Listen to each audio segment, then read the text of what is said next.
I meandered a bit on this episode beyond the challenge. And I think we might need to have future episodes on this. We need to cover gifts. We need to cover how other people are doing parties. Obviously, I have feelings about it. Clearly, that's coming out in this episode.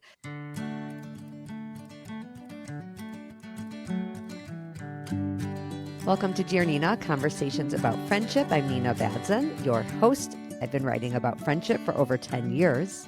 You are here for the April challenge. I hope that's what you're here for, because that's what you are getting. I'm excited to talk to you about it because it's something that's been in my mind for a long time, and it's about birthdays. It's about your friends' birthdays. It's also about social media. I'm tackling both of those issues at once in this short episode. You're going to get a lot packed into a short amount of time, which is something I do try to promise. Let's do a quick review of what the challenges have been so far in 2025. In January, we talked about seeing a friend in person. It doesn't matter where they lived, whether it was a long distance friend or somebody who lives in town, but the direction was that sometime by the end of January to see a friend in person. In February, it was to start a ritual or tradition with one friend or more. Also, could have been in person, out of town people. And it didn't mean that the tradition or ritual began in February, but the discussion began in February. And in March, it was a hyper-local connection. A lot of my episodes in March really had to do with the neighborhood and your really hyper-local friends, not the friends who even live a 30-minute drive. I'm talking a 1-minute walk in your building, in your neighborhood. And the challenge was to focus on those friends who live close, or they might be acquaintances still. That was kind of the idea, is maybe they are acquaintances still, and you are hoping to have some more friends who live in walking distance. I actually did something a little bigger for that. I planned with 3 or 4 friends who live really close in my neighborhood a cooking class. And I had a friend of mine who lives in a different neighborhood about 20 minutes away come and teach us how to make some of my favorite things that I've eaten at her house. Now we are on to April. April is very simple. I actually think this is the easiest challenge I've had so far, because starting a ritual tradition or asking someone to walk who you barely know in the neighborhood, or seeing a friend in person who you've had a really hard time scheduling with. Scheduling is the number one impediment to friendship. All of those are a little harder. You will love the simplicity of April, which is to write down your friends' birthdays in your calendar. That's it. If you have a paper calendar, then you're going to write them in for the entire year. Then you will probably have to do that every year.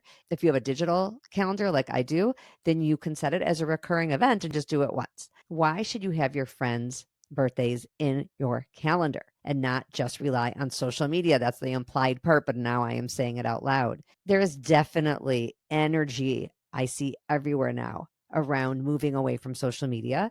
And I think that is a positive thing. And it's sometimes I'm hesitant to talk about it because, number one, I do use social media a lot, just personally. Number two, I also use it to promote this show and to promote my newsletter and other things I do, like help people with their podcast. I just started a new thing called Friendship Strategy Sessions. I will talk to you about your friendships for up to 3 sessions. I won't do more than 3 because I'm not a therapist, and I explain all that in the form about it. If you're interested, you can get in touch with me. That's in the show notes. But how do people know about that stuff other than me talking about it on the show? How do they know about the show even without social media? My whole writing career that started in about 2009 would not have existed without social media. Those were early days, and I wasn't on social media quite as much, of course, because the atmosphere was different. We didn't do things like that.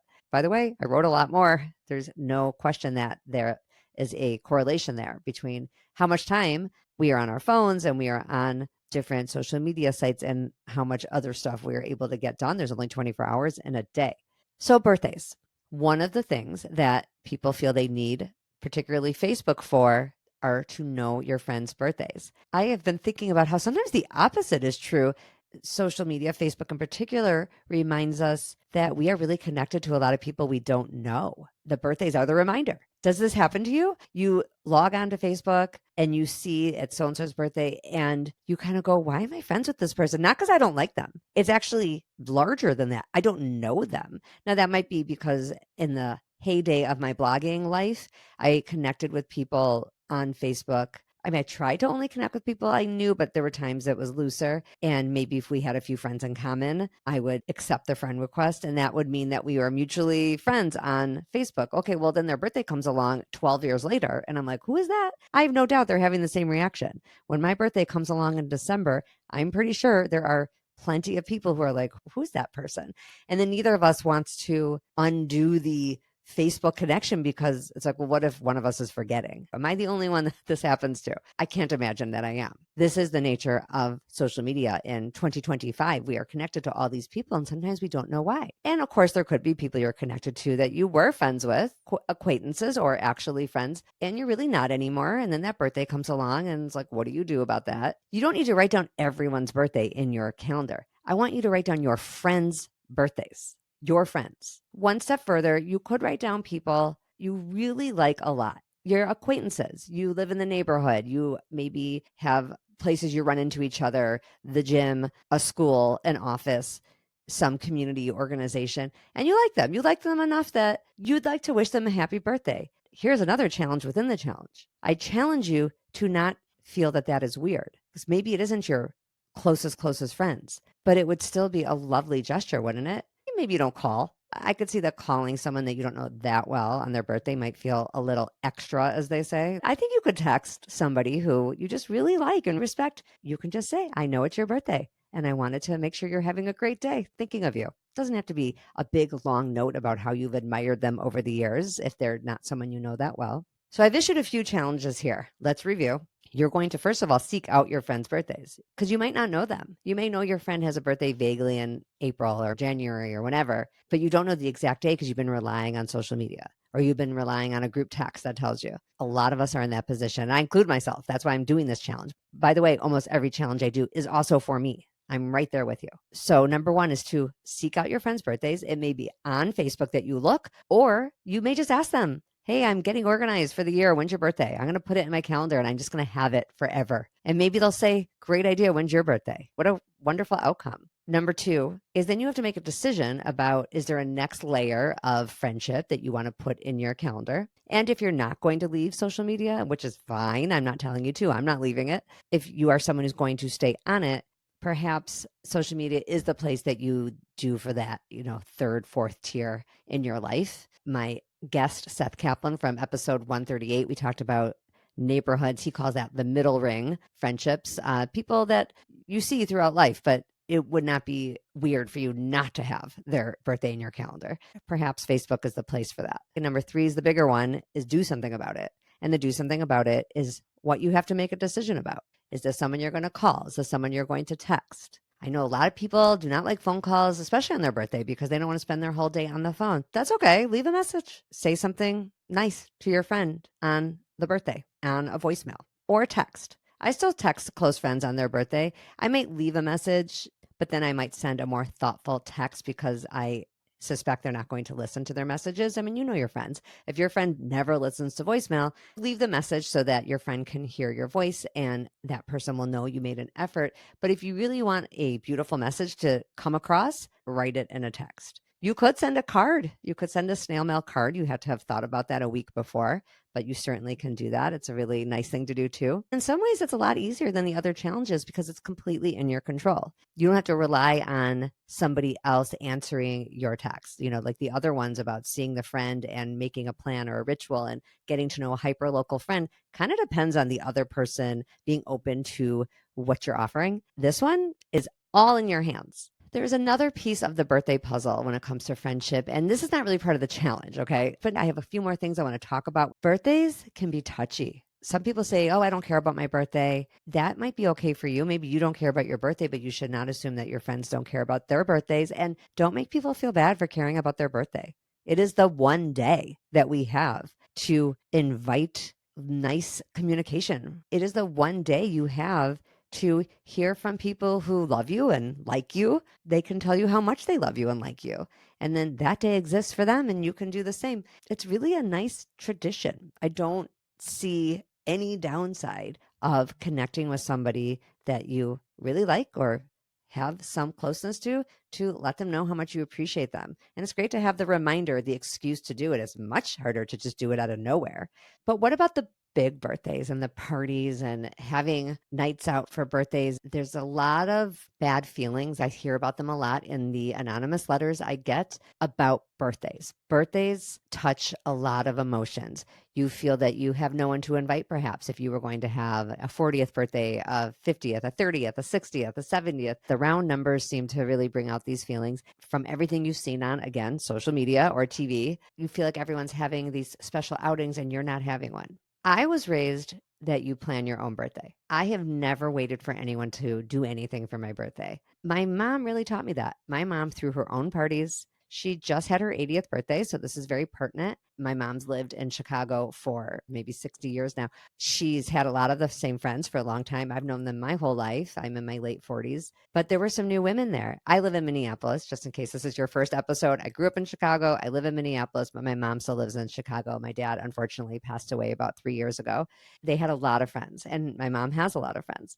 There were women at my mom's 80th birthday that I had never met. What a wonderful example to live with. This isn't about making new friends. I've had a million episodes about that, and you can find them for sure in my catalog of episodes. I'm talking just about birthdays and the feelings that they bring up. I like my mom's way of you plan your birthday. I know that there are friends out there who everyone throws each other parties. That's very nice. You would spend your whole life planning parties, I guess, if you have a lot of friends, which would be a blessing in some way, but also a lot of responsibility. I have 4 kids, and so maybe that's part of why I am not terribly in love with the idea of friends planning all their friends' birthdays because, oh my gosh, like I need a break. I need a break from planning birthdays and thinking about birthdays. I actually appreciate that my mom plans her own birthday. She doesn't expect that her children are going to plan her birthday. She just does it. She does it where she wants. She has who she wants. She serves what she wants. I love that. I love when other people plan their own birthdays because I think it is a lot of pressure to put on your friends to plan your birthday.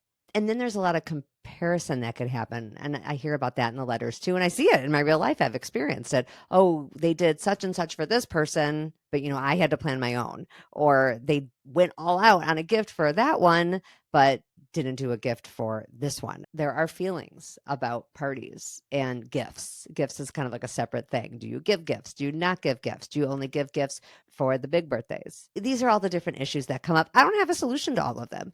My solution on making sure your birthday is celebrated is that you plan it. I don't have a solution to when there's friend groups and some people do more for one than the other. That is just how it goes. Friend groups are hard. Things are not all even all the time, and that's grown up life. I have plenty of episodes to address, feelings of unequalness, a lack of reciprocity, things that feel one-sided. I would say a good chunk of the anonymous letters I answer on my Substack, dearnina.substack.com, kind of come down to that core issue of feeling a lack of reciprocity. Write to me if you have more thoughts about birthdays. I have an anonymous form that will be in the show notes where you can write to me. I truly will not know it's you. And if you want me to know it's you, you can go ahead and put your email address in, but you don't have to, and you don't have to make up a fake email address. So that will be in the show notes. It will say, write to me.